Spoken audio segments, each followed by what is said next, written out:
c'est la fin là, de tes 3 mois d'accompagnement dans la métamorphose. J'ai envie de te poser une question que je pense pas forcément d'habitude, mais comment tu te sens là au terme de l'aventure métamorphose? Ben, bien, reconnaissante, un peu triste que ce soit fini, euh, mais plus vivante. Donc, dans les grandes lignes, pas beaucoup mieux. Ok. Est-ce que si tu reviens 3 mois en arrière, c'est quoi est-ce que tu te souviens des raisons qui t'ont poussé à prendre l'accompagnement? C'était quoi ta situation de départ qui fait que tu as voulu te faire accompagner?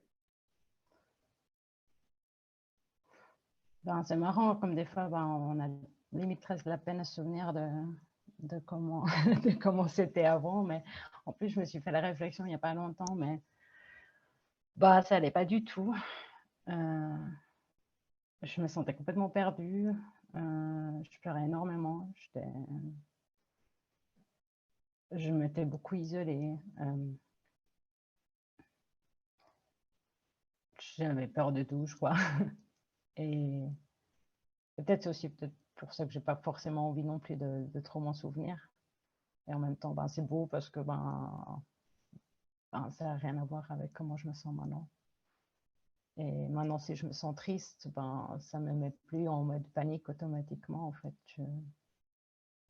j'ai appris que j'avais le droit d'être triste. Ok. Et puis aussi que un truc qui m'a beaucoup marqué, je pensais que c'était un puits sans fond, en fait, que ça n'arrêterait jamais. Et bah, tu m'avais dit que c'était pas le cas. Je vais pas te mentir, j'en ai douté à un moment donné. Et, mais tu avais raison. Ok, je suis hyper heureux que tu parles de ça parce que c'est la première fois que, avec tous les témoignages que j'ai enregistrés, que quelqu'un parle de ce sentiment de bah, si je plonge dans ma tristesse ou d'ailleurs d'autres choses, bah, j'ai l'impression que je vais plonger dans un truc et je vais jamais pouvoir en sortir. Et que tu mettes des mots sur ça, c'est vraiment cool parce que je pense qu'il y a beaucoup de gens qui vont se reconnaître à avoir déjà vécu ça ou peut-être même vivre ça actuellement. Et du coup, qu'est-ce qui est différent aujourd'hui après les 3 mois de métamorphose pour toi? Je crois que le premier truc qui me vient en tête, c'est je me sens plus proche de moi. Je sais pas comment décrire ça autrement, mais je me sens moins seule, hein. Je sais pas, d'une certaine manière. Et, mais je me suis aussi rendu compte que j'avais déjà passé d'autres phases dans ma vie où j'étais un point similaire où j'en étais quand je suis venue vers vous. Et en fait, que j'avais juste essayé de refouler plein de choses, de remettre des masques, de gérer ça d'une manière différente. Et que là, au final, j'ai l'impression que, je sais pas, c'est comme si on avait vraiment enlevé toutes les couches de l'oignon et que je m'étais plongée dans tout ça. Et je pense que c'est aussi ça qui me fait me sentir plus proche de moi-même. Et voilà, ouais. Ok. Ben, encore une fois, c'est cool parce que ce que tu décris là, je pense, c'est décrit vraiment parfaitement ce que on peut expérimenter parfois dans le programme. Euh, Tu as dit que c'était des périodes que tu avais déjà vécues dans le passé, comme moi j'entends comme quelque chose qui revenait peut-être de manière cyclique ou voilà. Euh, du coup, comment tu penses que tu vas expérimenter toi la suite après le programme par rapport à ça? Bah, c'est déjà dedans, en fait. Je suis en plein processus. C'est comme si on m'avait ben, tenu un peu la main quand il fallait, ouvert les yeux, donné plein d'outils. Et puis, euh, et puis surtout beaucoup de compréhension et de patience aussi un peu envers moi. Je dis, ben, j'ai toujours envie de brûler les étapes, toujours envie de passer du jardin d'enfant au bac direct. mais, Les habitudes sont tenaces. mais je me rends compte et je me dis, bon, allez, voilà. Mais oui, un truc aussi qui m'a beaucoup, dont je me suis rendu compte avec le temps, c'est comment je me parlais en fait. Et justement, toute la violence que que je m'infligeais à moi-même. Hein.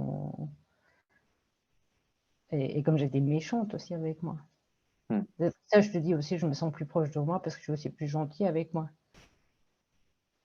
Et je me souviens la première fois qu'on m'a dit « Ouais, t'es devenue égoïste », j'ai flippé, je me suis mis dans tous mes états, je me suis dit « Oh mon Dieu !» Puis après, en fait, donc sur le moment, ben, ça fait l'effet que ça devait faire, c'est pour ça qu'on me l'a dit en même temps. Et en même temps, après, je me suis dit « Mais Lisa, c'est bien en fait ». C'était un peu le but. Parce que les gens sont aussi habitués à un certain comportement, en fait. Et du fait de changer, voilà. Et au final, la même personne, donc, m'a fait aussi un retour positif en me disant « Mais je vois que tu prends soin de toi et en fait, c'est beau de voir ça. » Et j'ai eu plein de retours, même de personnes qui ne savaient pas que je faisais un coaching, de me dire « Oh, mais t'as changé et ça fait plaisir de te voir, t'es de nouveau toute rayonnante. » Et donc, voilà. Donc, je me dis, j'ai grandi. Ah, donc je disais, donc ben, au fond de moi, je suis toujours moi, mais j'ai grandi, quoi. C'est tout. Ok. Donc, tu as parlé de ta relation à toi qui était différente, que tu te sentais plus proche de toi, que tu vivais peut-être les cycles différemment. Est-ce qu'il y a d'autres choses qui sont différentes pour toi là, après le programme? Ben, j'ai changé déjà des habitudes, je me suis plus, je fais plus de choses que j'aime et je aussi clairement, je dois clairement admettre que le boulot que je fais, je l'aime pas.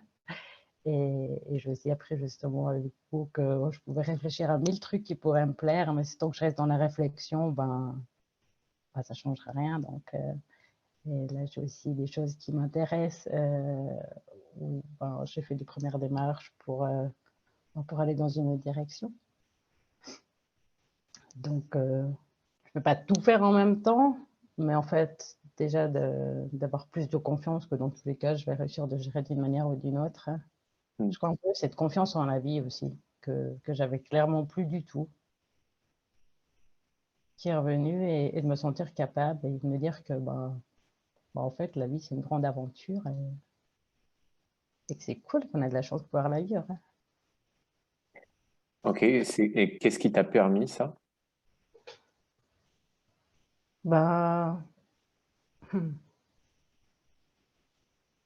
D'accepter que je ne suis pas parfaite et que c'était OK.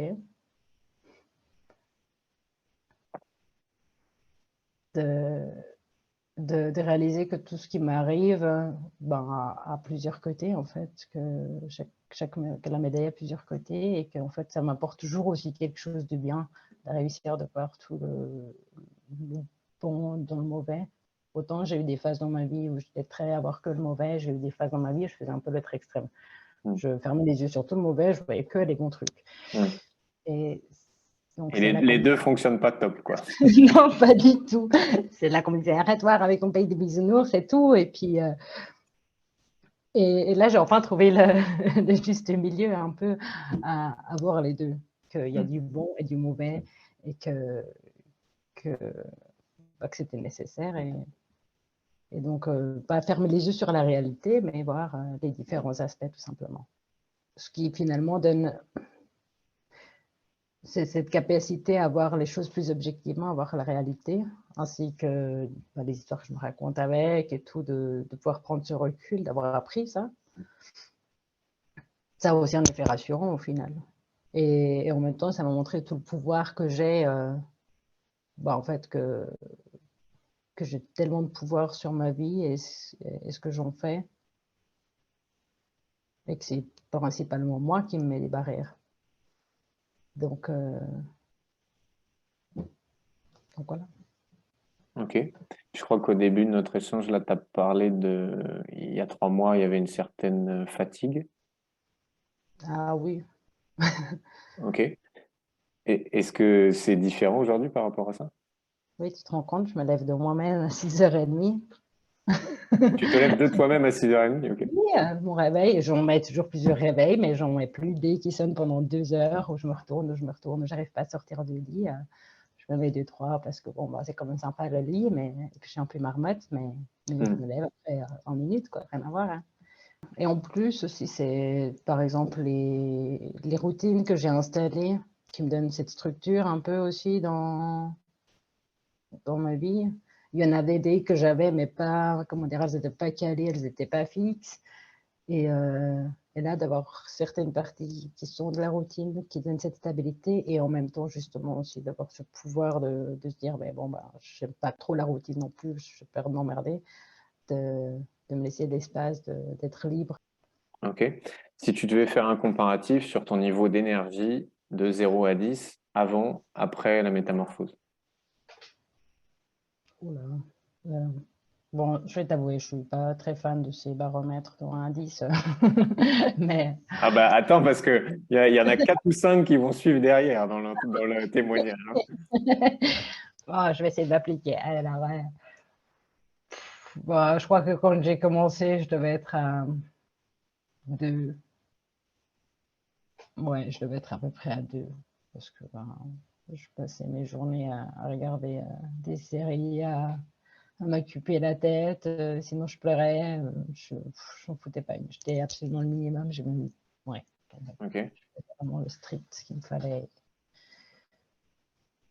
Et ok, là, maintenant, ben, je passe 7, 8. ok. Ouais. On est pas mal. On Oui. est pas mal, 7-8. Tu avais dit combien? De 2? 2, c'est ça? De 2 à 7-8? Ok. Ça allait vraiment pas. Ok. Niveau d'épanouissement avant métamorphose, après. Ben, je crois que je peux mettre le premier baromètre fixe à 2, peut-être. Ok, ok, Parce qu'il n'y a vraiment pas grand-chose qui allait bien. Mais d'épanouissement, ben, 6, 7 aussi. ok, ok. Niveau de pouvoir sur ta vie avant, après. Ouais, non, je crois qu'avant, je me sentais même à 1, en fait. Je me sentais pas capable, que rien ne jouait en ma faveur, que je n'étais pas à la hauteur de. Mhm. Ben, aujourd'hui, c'est seulement mon manque de courage qui m'empêche. Mais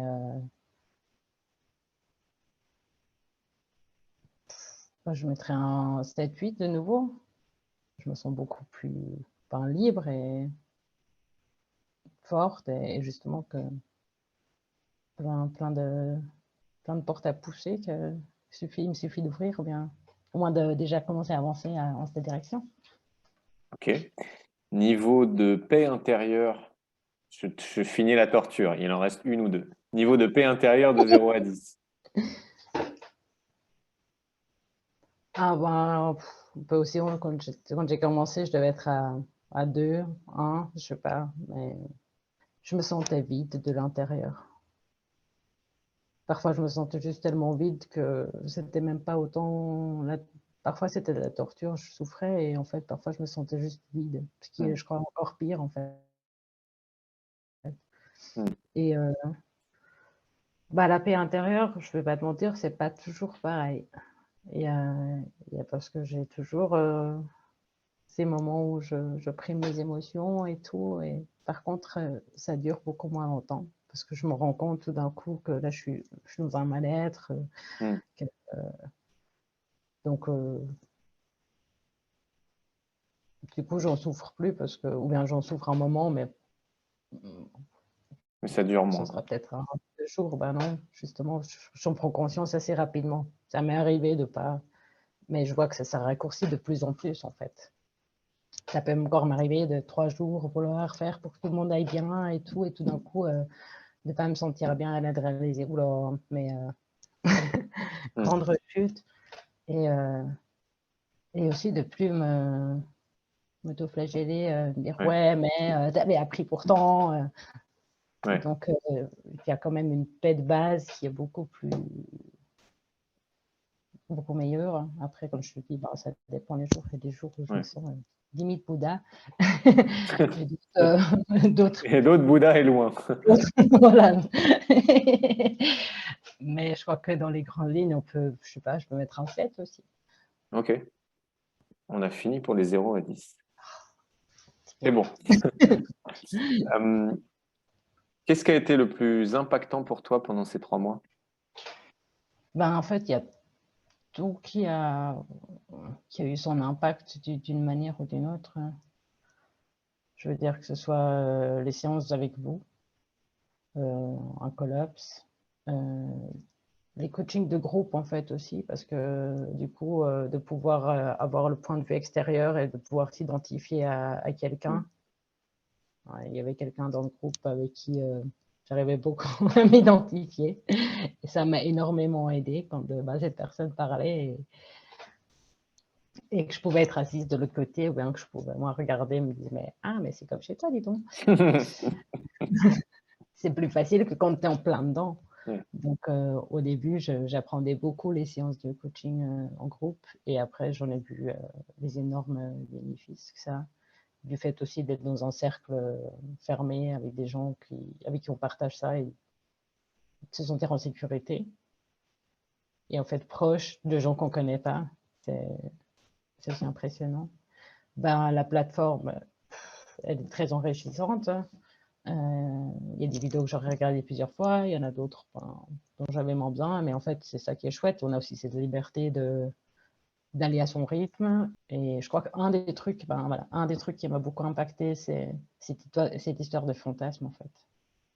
Je me suis rendu compte à quel point je vivais dans des fantasmes. Et c'est une des principales raisons pourquoi je souffrais à ce point.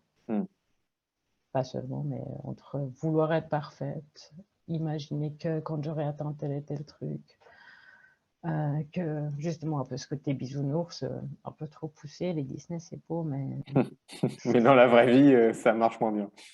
voilà.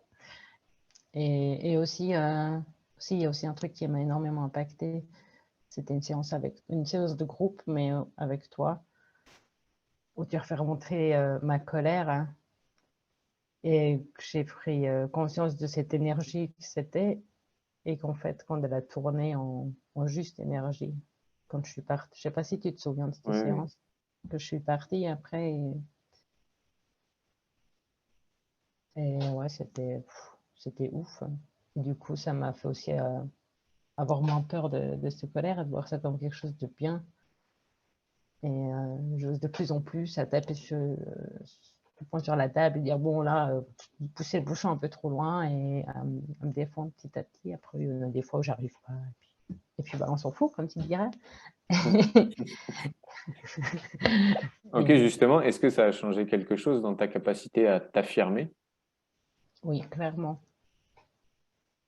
Et en même temps, en fait, ce qui est très très beau, d'une part, j'arrive à mieux m'affirmer plus souvent et avec plus de facilité sans avoir peur de moi.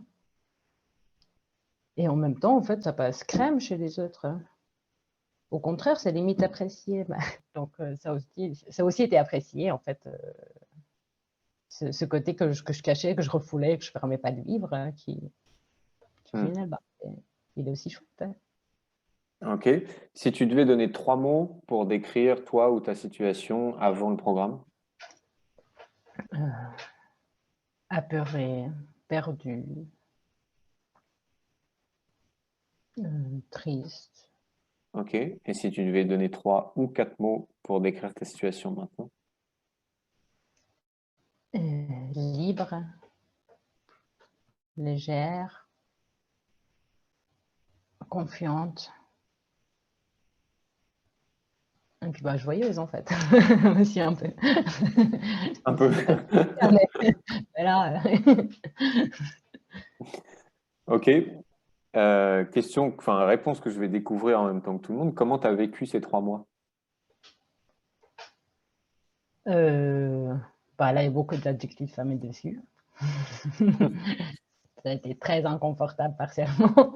Ouais. J'en ai vu un peu de toutes les couleurs, mais en bien, au final, c'est un mal pour un bien. Non, j'ai appris beaucoup sur moi.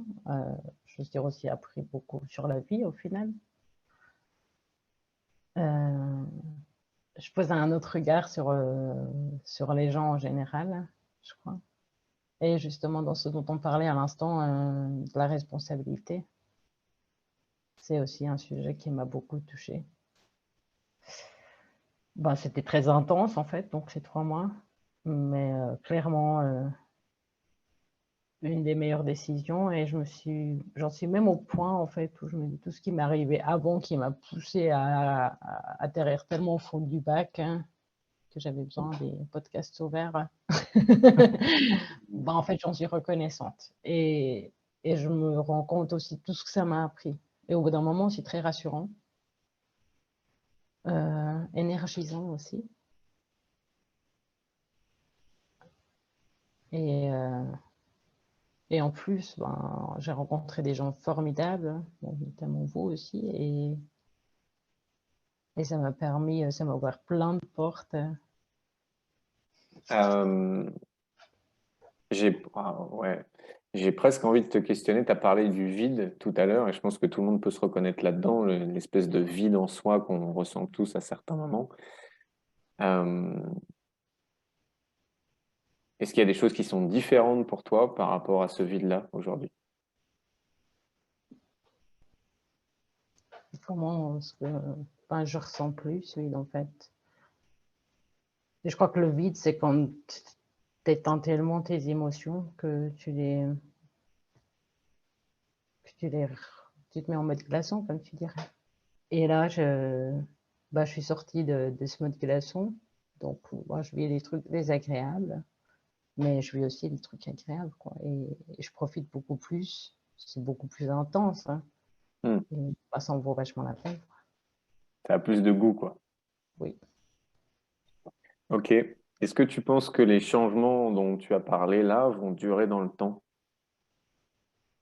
Enfin, ce que j'ai appris, on ne va pas pouvoir me l'enlever comme ça non plus. Puis je pense pas que je suis prête à l'oublier de sitôt.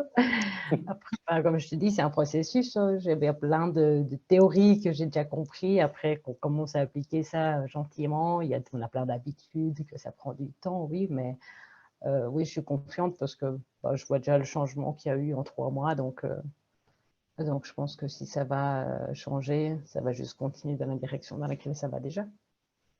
Et peut-être qu'il y aura des rechutes en arrière, mais il y aura dans tous les cas aussi de reprendre le chemin dans l'autre sens. Ok.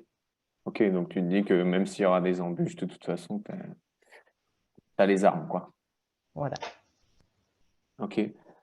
Est-ce que ça a été, si tu te remémores juste avant que tu rentres dans la métamorphose, est-ce que ça a été confortable pour toi de prendre la décision de t'engager dans le programme? Non, pas du tout. Non, j'étais hyper méfiante quand même. Euh, J'avais peur aussi. J'avais peur de ne pas réussir, de ne pas être à la hauteur. Ouais. Donc non, ça n'a pas du tout été confortable. Ok. C'est quoi qui t'a permis de prendre la décision? Ben, à l'époque, Théo m'avait appelé et on avait dû téléphoner, je crois, pendant 1 heure. Déjà, il m'a écouté. Bon, déjà que je pleurais complètement incontrôlée à tout bout de champ parce que voilà, c'était tellement plein à ras-bord qu'un petit oui, un petit sourire, c'est bon. Et en plus, donc on parlait mais sa manière très, je sais pas, d'une manière à l'écoute, mais en même temps pas non plus en mode Complaisant? médium, pas en mode à m'aider à me victimiser en fait. Ouais. Donc être à l'écoute, mais je sais pas comment on appelle ça en fait. Et en fait, du coup, je me suis rendu compte que ça m'aidait beaucoup plus que quelqu'un qui dit oh ma pauvre choupette. Hmm. et, euh, et je suis partie un week-end prolongé avec une amie. Et c'est un week-end qui m'avait déjà fait du bien. Et là, je me suis dit, mais en fait, je vais aller mieux. Donc, je me suis dit, allez, je prends le risque. Voilà, Ok. je me donne un coup de pied au cul. Ok. Qu'est-ce que tu dirais à quelqu'un qui est dans ta position de l'époque, c'est-à-dire qui sent que le programme pourrait faire une différence pour lui, mais qui a des peurs, qui ne sait pas si il va y arriver, qui ne sait pas si ça va marcher ou pas. Qu'est-ce que tu dirais à une personne comme ça? Ben, t'as jamais de certitude. Et, et au final, en fait, même si tu as l'impression peut-être que tu n'y arriveras pas, tu vas développer, je pense, de tous les cas, je pense qu'il y a quelque chose qui va changer. Après, c'est quand même chacun de faire son travail, mais on est tellement bien accompagné, on reçoit tellement des bons outils. Et je crois que le temps où je doutais si je pouvais vraiment, où je me sentais vraiment pas capable, il n'a pas persisté pendant très longtemps.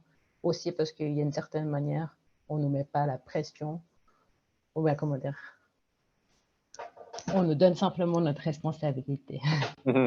Ça m'a vraiment marqué. Et quand j'ai pris conscience de ça, et qu'en fait, il n'y avait pas besoin d'être l'élève modèle, que c'était pour moi et avec moi que je faisais ça, et que j'étais juste accompagnée et qu'on me donnait les outils, bon, après, en fait, il y a des choses qui allaient beaucoup, beaucoup mieux tout seul, et qu'on pouvait toujours parler quand il y avait besoin. Donc, on pouvait toujours se tourner vers Théo ou vers toi. Donc, on n'est pas tout seul. Donc, je suis un peu triste maintenant, mais en même temps, c'est pas perdu. Ok, et justement, il y a beaucoup de personnes qui hésitent à rejoindre le programme parce que justement, elles sont dans ta situation de l'époque et elles se disent, je ne sais pas si j'aurai les capacités, je sais pas si j'aurai l'énergie suffisante aussi de m'investir dans le programme et de changer, parce qu'il y a souvent la croyance que changer, ça demande une montagne d'énergie, parce que le mode de fonctionnement habituel, c'est je fais plein d'efforts et donc il y a besoin de plein d'énergie, mais nous, c'est pas du tout ce qu'on fait dans le programme. C'est quoi ce serait quoi ton retour, toi, par rapport à ça?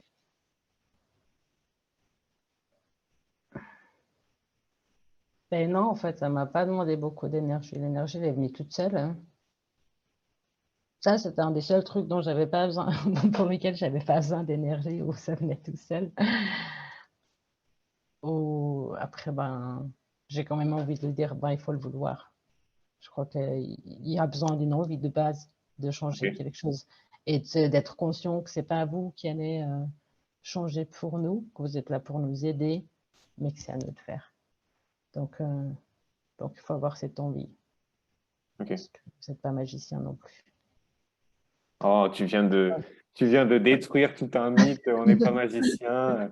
Donc, donc, t'es en train de dire que, en gros, il faut avoir un réel désir de changement, quoi, mais qu'il n'y a pas, par contre, besoin d'une montagne d'énergie pour que ça se passe. Non, exactement, oui. Avoir l'envie de sortir de la situation dans laquelle on est, mais en général, quand on se sent comme je me sentais,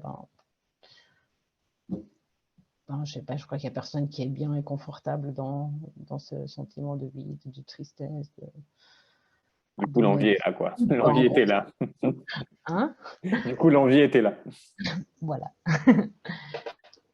Est-ce qu'il y a quelque chose qu'on n'aurait pas abordé dans le témoignage que tu aurais envie d'aborder ou quelque chose que tu aurais envie de rajouter pour clôturer? Moi, je pense que j'ai fait le tour de mes questions.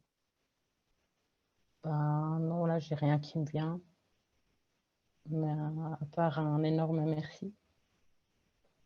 Et puis, c'était vraiment une des meilleures décisions que j'ai prises.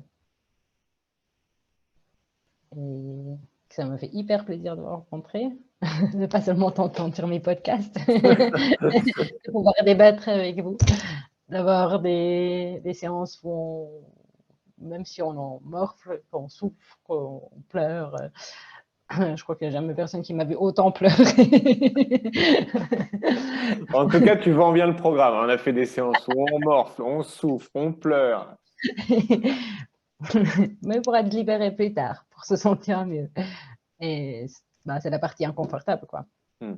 C'est Mais pas on a grave. aussi beaucoup rigolé, on a eu des discussions hyper intéressantes, on a pu poser 1000 questions, on a pu vous contredire, et, et on a quand même aussi énormément rigolé. Voilà, on finit quand même par. Il y a un peu de rire quand même dans la métamorphose, il y a un peu de joie. Hein.